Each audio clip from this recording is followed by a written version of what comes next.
What is it that you will leave this interview with to this community about other kinds of things that Tuskegee ought to be aware of? Because I've seen us, I think, at the worst, but I can see little buds of growth and development happening all around me every day.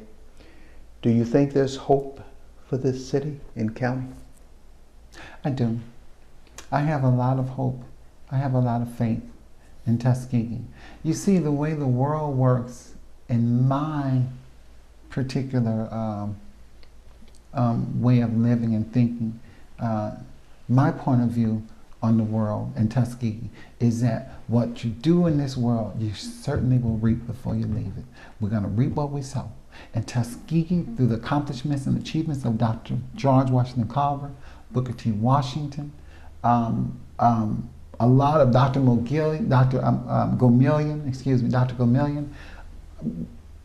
Dr. Kennedy, all these people, the 5 presidents, including Peyton, Dr. Peyton, have made great accomplishments. We look at negative things in Tuskegee because we're all in this little box in Tuskegee.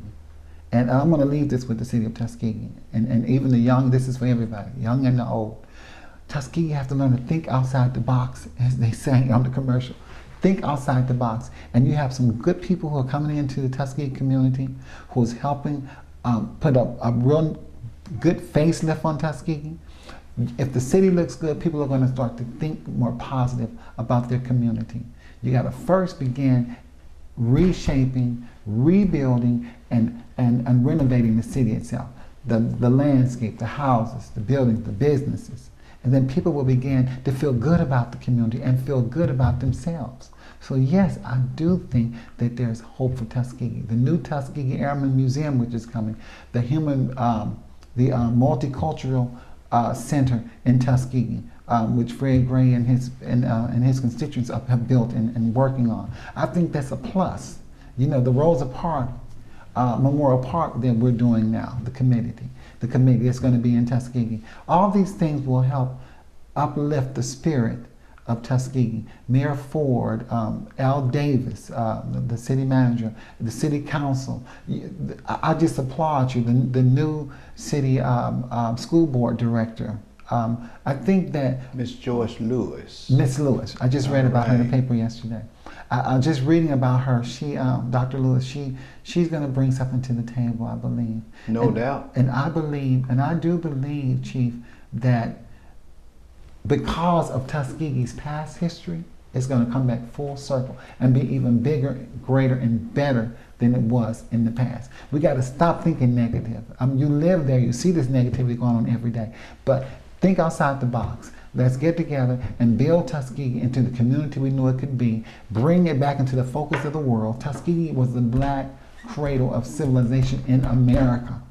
And that's the reason why I gave up working with all those celebrities and stayed in Tuskegee for over 20 years. Because I have a lot of faith in my conviction. And I made an investment in the community. My investment is my time. Of course, I have few properties there, but my investment is my time and the work that I'm leaving and will continue to leave in Tuskegee for time indefinite, and for just people who are philanthropic and want to always know about different cultures. Tuskegee is definitely on that list of all the tours and historic sites. Let me ask you the hardest question of all. It's the final question.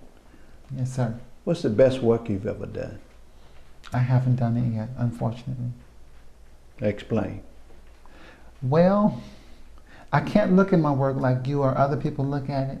I run into people, all my life I've run into people who said, McDowell, or Ronald. Michael called me Ron, and then the people call me different names, Ronald, Ron, or McDowell. But they asked me, how could you stand yourself? Like my friend Savitra Reed Miles, who's my assistant in Tuskegee, and Mildred White. They say, oh, how could you, and I know you know who Mildred White is. She used to be a principal, a teacher, counselor. How in the world do you look at yourself, and how could you stand yourself with the work you're producing? Because I can't get into it. I get into it so deeply till it's like birthing a child into the world, like a mother going through the labor pains and the stress of birthing a child into the world. That's where I see my work. It's like a work of creation that's coming through me. And I can't look at it like a great work of art, or like it's so great that this is the seventh wonder of the world, the eighth wonder of the world. It's just something that I did, and I got to get past it and do something better. Because this is not where I live. My artwork is a part of me, like eating, and that in a sense it is where I live, Chief. But the artwork to me, I don't look at it like it's everything. Because once you do that, you're gonna start suffering. Your work will start suffering. You know, I always want to be able to have something else going on that I need to accomplish. This is done and over with. I got to move on to something else. You know, so that's why I'll never do my greatest work. You know, even if I did something like the Sistine Chapel or the Statue of David or the Pieta that Michelangelo did, that's getting, you know, that's it's so valuable now, it's priceless. I haven't done anything yet. Still have a lot to do.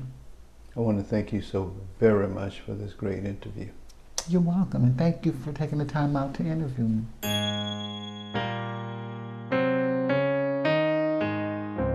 I finally realized how to love someone and treat them right.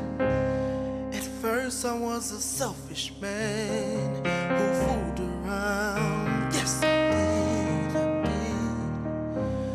I changed the way I spoke to my woman. I changed the way I hugged on my woman. I changed the way I made love to my woman. I realized that my woman was a queen.